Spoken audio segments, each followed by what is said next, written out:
내 이름은 민서, 32의 나이에 한 회사의 마케팅팀에서 일하고 있다. 결혼은 아직 연애도 한지 오래다. 마음이 닿는 이가 없었던 건 아니지만 늘 스쳐 지나가기만 했던 기억. 그저 일상 속에서 나를 채우는 게 익숙해질 무렵 그를 만났다. 그의 이름은 준혁, 같은 부서의 동료로. 처음엔 그저 조용히 웃는 사람 정도로만 여겼던 존재였다. 그런데 어느 날 회의 중 그의 눈빛이 내 시선에 걸렸고 그 순간 무언가 달라졌던 느낌이 스며들기 시작했다. 그날 이후로 그의 작은 행동 하나하나가 눈에 들어오기 시작했다. 커피를 건넬 때 손끝이 스치는 순간, 엘리베이터 안에서 나눈 짧은 대화, 그런 사소한 것들이 마음에 잔잔한 파문을 일으켰던 것 같다. 나는 점점 그를 의식하고 있었고, 그의 목소리가 들릴 때마다 심장이 조금 더 빨리 뛰는 것을 느꼈다. 이상한 일이었다. 마이너스 이렇게나 평범한 일상이 그의 존재 하나로 특별해질 줄은 몰랐던 것이다. 그러던 중 늦은 밤 회사에서 야근을 하던 날이 있었다. 사무실은 텅 비어 있었고 창밖으로는 도시의 불빛이 희미하게 반짝였다. 나는 자료를 정리하던 중이었고 준혁도 마침 자리를 지키고 있었다. 복도 끝에서 그의 실루엣이 보였을 때 나는 문득 숨이 멎는 듯한 기분을 느꼈다. 그리고 그가 천천히 다가오며 물었다. 민서 씨, 같이 자료실 좀 정리할까요?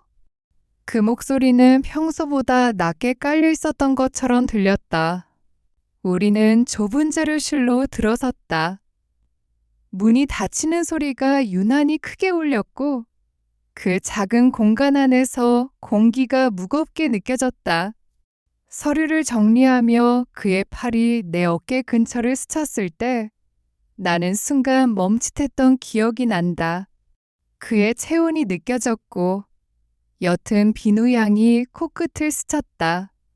이상하게도 그 순간 심장이 쿵쿵거리는 소리가 내 귀에까지 들리는 듯 했다.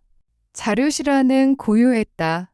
서류를 넘기는 소리만이 간간히 들릴 뿐 침묵이 우리 사이를 감싸고 있었다.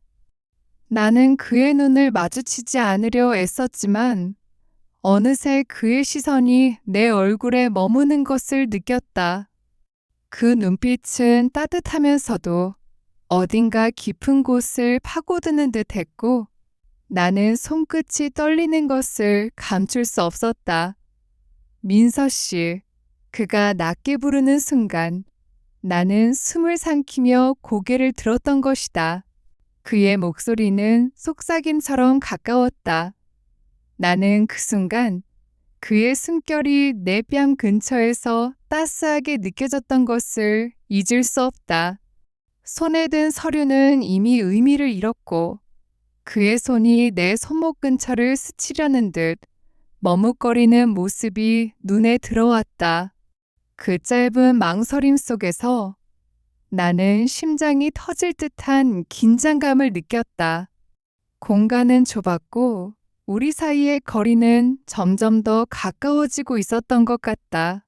그가 한 걸음 더 다가섰을 때 나는 더 이상 물러설 곳이 없음을 깨달았다.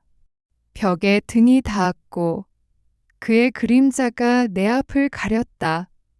그의 눈빛은 흔들리고 있었지만 그 안에는 나를 향한 확신 같은 것이 담겨 있었던 것처럼 보였다.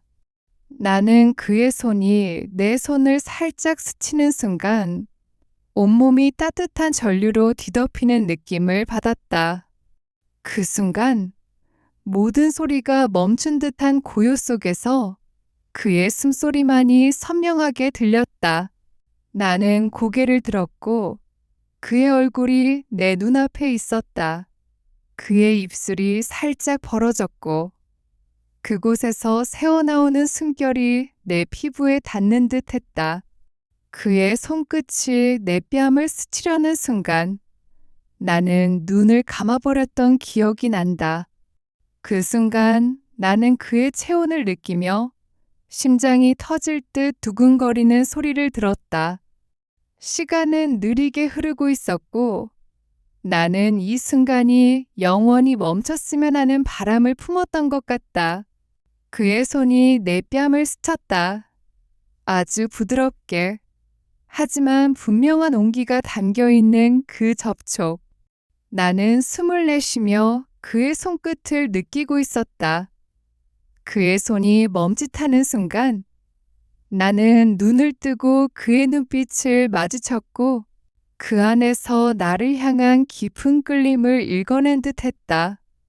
그의 목소리가 다시 들렸다. 민서 씨, 괜찮아요? 그 낮은 속삭임은 내 심장을 다시 한번 흔들었던 것이다. 나는 대답 대신 고개를 끄덕였지만 마음은 이미 말로 표현할 수 없는 곳에 가 있었다. 그의 손이 내 뺨에서 머무는 동안 나는 그의 눈빛 속에서 나를 향한 갈망을 느꼈다. 그의 숨결이 점점 가까워졌고 나는 내 입술이 떨리는 것을 감출 수 없었다. 그 순간 그의 얼굴이 조금 더 가까워졌고 나는 심장이 멎는 듯한 기분 속에서 모든 것을 맡기고 싶었던 순간을 떠올린다. 우리는 서로의 숨결을 느끼며 멈춰 있었다. 그의 손이 내 목덜미를 스치며 머무는 순간 나는 온몸이 뜨겁게 달아오르는 것을 느꼈다. 그의 눈빛은 더 이상 흔들리지 않았고 나는 그 안에서 나를 향한 확신을 보았던 것 같다. 내 손이 그의 팔을 잡는 순간 그의 체온이 내 손끝을 통해 전해졌고 나는 더 이상 이 끌림을 멈출 수 없음을 깨달았던 기억이 난다. 그의 얼굴이 내게로 가까워졌고 나는 그의 입술이 내 이마에 닿는 순간을 느꼈다. 아주 부드럽게, 하지만 뜨겁게. 나는 그 순간 그의 숨결과 함께 나를 감싸는 따스함에 빠져들었다. 그의 손이 내 등에 머물렀고 나는 그의 품 안에서 모든 긴장이 풀리는 듯한 느낌을 받았던 것 같다. 그 순간 나는 우리가 서로에게 완전히 열려 있음을 깨닫고 있었다. 시간은 멈춘 듯 했다. 자료실 안의 고요 속에서 우리는 서로의 존재만을 느끼고 있었다. 그의 손이 내 등을 감싸는 순간 나는 이 순간이 끝나지 않기를 바랐던 마음이 스쳐갔다. 하지만 동시에 이 끌림이 가져올 모든 것에 대한 두려움이 밀려왔고 나는 그의 품 안에서 그 두 감정 사이에서 흔들리고 있었다. 그래도 그의 온기를 느끼며 나는 이 순간을 놓치고 싶지 않았던 것이다. 우리는 천천히 떨어졌지만 서로의 눈빛은 여전히 얽혀 있었다. 그의 손이 내 손을 살짝 잡았다가 놓는 순간 나는 그 짧은 접촉에도 심장이 다시 뛰는 것을 느꼈다. 자료실 문이 열리는 소리가 멀리서 들렸고 우리는 급히 현실로 돌아왔지만 그 순간의 여운은 쉽게 사라지지 않았다. 나는 그의 눈빛을 보며 이 일이 끝난 게 아니라는 것을 직감하고 있었다. 사무실로 돌아와 다시 자리에 앉았지만 마음은 여전히 그 좁은 공간 안에 머물러 있었다. 그의 실루엣이 눈앞에 어른거렸고 그의 손끝이 닿았던 감각이 피부에 남아 있었다. 나는 이 순간이 단순한 끌림이 아니라는 것을 알았다. 우리는 서로에게로 돌아갈 수 없는 선을 넘어버렸고 그 사실이 나를 설레게 하면서도 두렵게 만들었다. 늦은 밤 사무실을 나서며 나는 그의 뒷모습을 바라보았다. 그는 여전히 조용히 웃으며 나를 지나쳤지만 그 눈빛 속에는 나와 같은 감정이 담겨 있었던 것처럼 느껴졌다. 나는 그와의 순간이 계속될 것이라는 기대를 품고 있었다. 이 특별한 끌림, 이 뜨거운 여운은 사라지지 않을 것이라는 확신. 그리고 나는 그를 다시 만날 날을 기다리며 심장이 뛰는 소리를 들으며 밤길을 걷고 있었다.